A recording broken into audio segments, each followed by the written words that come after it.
ಏನೋ ಒಂದು 9 ಗಂಟೆಗೆ ಒಂದು ವಿಡಿಯೋ ಹಾಕಿದ್ದೀರಾ, ಅದಕ್ಕೆ ಏನೋ ಒಂದು 10 ವ್ಯೂಸ್ ಅಷ್ಟೇ ಬಂತು ಅಂತ ತಿಳ್ಕೊಡ್ರಿ ಸಾಯಂಕಾಲ ತನ. ಅವಾಗ ನಿಮ್ಗೆ ಏನಾಗುತ್ತೆ, ಈ ನಮ್ಮ ವಿಡಿಯೋ ಯಾಕೋ ಪೋಸ್ಟ್ ಅಂದ್ರೆ ಜಾಸ್ತಿ ಜನರು ತೋರಿಸ್ತಾ ಇಲ್ಲ ಯೂಟ್ಯೂಬು, ನಮ್ಮ ವಿಡಿಯೋ ಯಾಕೋ ವೈರಲ್ ಆಗ್ತಾ ಇಲ್ಲ. Hi hello welcome back to Sunil miracle vlogs YouTube channel.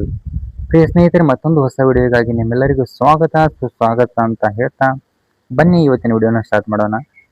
ಸ್ನೇಹಿತರೆ, ಎಲ್ಲರೂ ಕೂಡ ತುಂಬಾ ಚೆನ್ನಾಗಿ ಕೆಲಸ ಮಾಡ್ತಿದ್ದೀರಾ. ಸೊ ನಾನು ತುಂಬಾ ಸ್ನೇಹಿತರ ವಿಡಿಯೋಗಳನ್ನ ನೋಡ್ತಾ ಇದ್ದೀನಿ ಇವಾಗ. ಯಾಕಂದ್ರೆ ಸಪೋರ್ಟಿಂಗು ತುಂಬಾ ಚೆನ್ನಾಗಿ ಸಿಗ್ತದೆ, ನನಗೂ ಸಿಗ್ತಾ ಇದೆ. ಸೊ ನಾನು ಕೂಡ ಅವ್ರ ಚಾನಲ್ಗೆ ಹೋಗಿ ಸಪೋರ್ಟ್ ಮಾಡ್ತಾ ಇದ್ದೀನಿ. ಸೊ ಇದರಿಂದ ಏನಾಗ್ತದಪ್ಪ ಅಂತಂದ್ರೆ, ಜೀವನದಲ್ಲಿ ಮನುಷ್ಯನಿಗೆ ಸಪೋರ್ಟ್ ಅನ್ನೋದು ತುಂಬಾ ಇಂಪಾರ್ಟೆಂಟ್. ಯಾಕಂದ್ರೆ ಒಬ್ಬರು ಸಪೋರ್ಟ್ ಮಾಡ್ತಾ ಇದ್ರೆ ನನಗೆ ಗೊತ್ತಿಲ್ಲ ಅಂದ್ರೆ, ಈಗ ನಾನು ನಿಮ್ಗೆ ಸಪೋರ್ಟ್ ಮಾಡಕತ್ತೇನೆ ಅಂದಬೇಕ, ನಾನ್ ನಿಮ್ಗೆ ಸಪೋರ್ಟ್ ಮಾಡಿದ್ರೆ ನೀವು ಅಷ್ಟೇ ಬೆಳೆಯಂಗಿಲ್ರಿ. ನಾನು ನಿಮ್ಗೆ ಸಪೋರ್ಟ್ ಮಾಡೋದ್ರಿಂದ ನನಗೆ ಗೊತ್ತಿಲ್ಲದ ನನ್ನ ಚಾನಲ್ ಅಥವಾ ನಾನು ಬೆಳವಣಿಗೆ ಆಗ್ತಾ ಇರ್ತೇನೆ ರೀ. ಅಂದ್ರೆ ಈ ರೀತಿ ಪ್ರತಿಯೊಬ್ರು ಕೂಡ ಇನ್ನೊಬ್ರು ಸಪೋರ್ಟ್ ಮಾಡೋದನ್ನ ಕಲೀರಿ. ಇನ್ನೊಬ್ರು ಸಪೋರ್ಟ್ ಮಾಡ್ಲಕತ್ತಿರಪ್ಪ ಅಂದ್ರೆ ಆಟೋಮೆಟಿಕ್ ನಿಮ್ಮ ಚಾನಲ್ ಗ್ರೋತ್ ಆಗೇ ಆಗುತ್ತೆ. ಸೊ ಇದೊಂದು ಜೊತೆಗೆ ಈ ಒಂದು ಈ ತಪ್ಪನ್ನ ಯಾರು ಕೂಡ ಮಾಡಕ್ ಹೋಗ್ಬೇಡಿ ಚಾನಲ್ದಲ್ಲಿ. ಅಂದ್ರೆ ಏನ್ ಮಾಡ್ತೀರಾ ಅಂತಂದ್ರೆ, ಯಾವ್ದಾದ್ರು ಒಂದು ವಿಡಿಯೋನ ಹಾಕ್ತೀರಾ ಯೂಟ್ಯೂಬಲ್ಲಿ. ಹಾಕಿದ ತಕ್ಷಣ ಇವತ್ತೇನು ಮುಂಜಾನೆ 9 ಗಂಟೆ ವಿಡಿಯೋ ಹಾಕಿದಾರೆ ಅಂತ ತಿಳ್ಕೊಡ್ರಿ. ವಿಡಿಯೋ ಹಾಕಿದ ತಕ್ಷಣ ಪ್ರತಿ ಕ್ಷಣ YT ಸ್ಟುಡಿಯೋ ಓಪನ್ ಮಾಡೋದು, ವ್ಯೂಸ್ ಎಷ್ಟು ಬಂತಂತ ನೋಡೋದು, ಸಬ್ಸ್ಕ್ರೈಬ್ ಎಷ್ಟು ಬಂತ ನೋಡೋದು, ಸಂಜೆ ತನಕ ಬರೀ ಅದನ್ನೇ ಮಾಡ್ತಿರ್ತಾರ. ಸೊ ಅದನ್ನೇ ಮಾಡ್ತಿರ್ತೀರಾ ಅಂತ ನಿಮಗೆ ಹೇಳೋದ್ರಕ್ಕಿಂತ ಮುಂಚೆ ನಾನು ಅದನ್ನೇ ಮಾಡ್ತಿದ್ದೆ. ಸೊ ಇವಾಗ ಬಿಟ್ಟಿದ್ದೀನಿ. ಸೊ ಅದನ್ನ ಮಾಡೋದ್ರಿಂದ ಏನಾಗುತ್ತೆ, ಮೂಡು ಅಪ್ಸೆಟ್ ಆಗುತ್ತೆ. ಯಾಕಂದ್ರೆ ನೆಕ್ಸ್ಟ್ ವಿಡಿಯೋ ಮಾಡ್ಬೇಕನ್ನೋ ಮನಸ್ಸೇ ಬರಲ್ಲ. ಅಂದ್ರೆ ಎಕ್ಸಾಂಪಲ್ ಹೇಳ್ತೀನಿ ನಿಮಗೆ, ಈಗ ಮುಂಜಾನೆ ಒಂದು 9 ಗಂಟೆಗೆ ಒಂದು ವಿಡಿಯೋ ಹಾಕಿದ್ದೀರಾ, ಅದಕ್ಕೆ ಏನೋ ಒಂದು 10 ವ್ಯೂಸ್ ಅಷ್ಟೇ ಬಂತು ಅಂತ ತಿಳ್ಕೊಡ್ರಿ ಸಾಯಂಕಾಲ ತನ.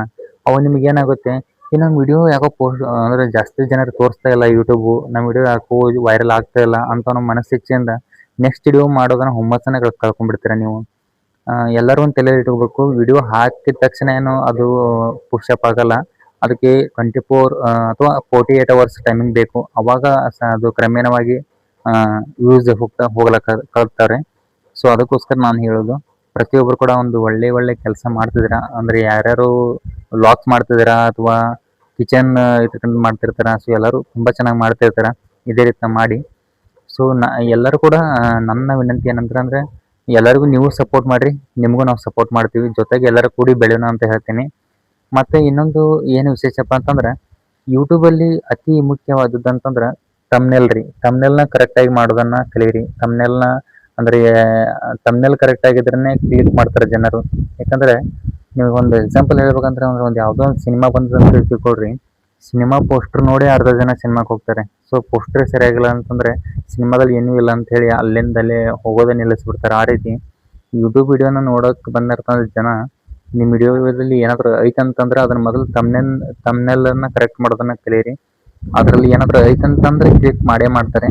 ಜೊತೆಗೆ ತಮ್ನೆಲ್ನ ಕರೆಕ್ಟ್ ಮಾಡಿಕೊಂಡು ಟೈಟಲ್ನ ಕರೆಕ್ಟಾಗಿ ಹಾಕಿ ವಿಡಿಯೋ ಚೆನ್ನಾಗಿ ಮಾಡಿ. ಇದೇ ರೀತಿ ಎಲ್ಲರೂ ಕೂಡ ಬೆಳೀರಿ. ನಾನು ಕೂಡ ಅಲ್ಪ ಸ್ವಲ್ಪ ವಿಡಿಯೋ ಮಾಡ್ತಿದ್ದೀನಿ. ಸೊ ನನಗೂ ಕೂಡ ಒಂದು ಸ್ವಲ್ಪ ಸಪೋರ್ಟ್ ಮಾಡಿ ಅಂತ ಹೇಳ್ತಾ, ಮತ್ತೆ ನೆಕ್ಸ್ಟ್ ವಿಡಿಯೋದಲ್ಲಿ ಸಿಗೋಣ. ಅಲ್ಲಿವರೆಗೂ ಟೇಕ್ ಕೇರ್. ಒಳ್ಳೆಯದಾಗಲಿ.